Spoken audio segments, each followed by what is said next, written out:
retailers and the Lord Mayor Sally Capp today criticising the roadmap as a bit hopeless for the indoor industries? Well, I wouldn't use those terms. Now, let's be very clear about this, right? Let's be very, very clear about this. And it's always ifs, right? So if the virus doesn't come from Sydney, we don't have these cases. And we don't really need a roadmap. We can open up really, really quickly because we only have a very small number of cases. If we were vaccinated at 80% 6 months ago or a year ago, then we wouldn't need a roadmap, would we?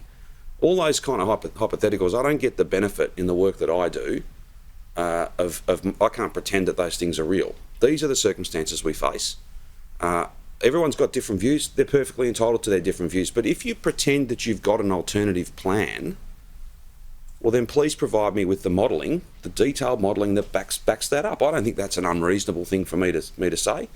But look, this is the plan. We've released the modelling. If we could go faster safely without completely crashing our health system and seeing many more people than I fear will die, so many more people than what we predict will succumb to this, finishing up, passing away, how would that be a responsible thing for me to do? Crashing the health system. Before, when you were saying we needed to wait for the modelling, you said there were two lines.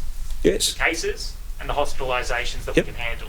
And yet we still don't know what hospitalisations we can handle. When I asked you that question yesterday, you said you couldn't have an exact number because there's a bit of wriggle room there. But do we know? Well, more than that, there's not just a quantitative business. It's very much a qualitative business. So what patients are presenting?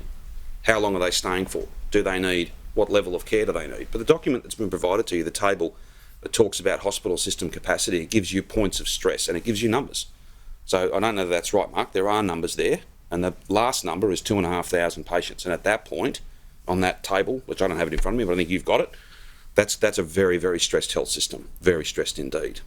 The two lines, if we had, and I will make this point, and I think I made it yesterday, that the modelling informs the roadmap to deliver the national plan. And let's be in no doubt, this is consistent. In fact, it is absolutely consistent with the national plan.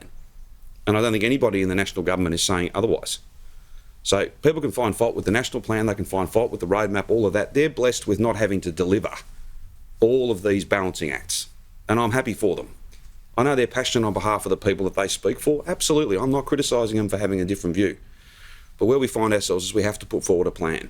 But I haven't said to the modellers, you write the plan. Like, we've written the plan informed by modelling. If you'd strictly followed the modelling, which is, as I said, pains so often to say, it's predictions. It's not guesswork, but it is trying to predict what will and won't happen.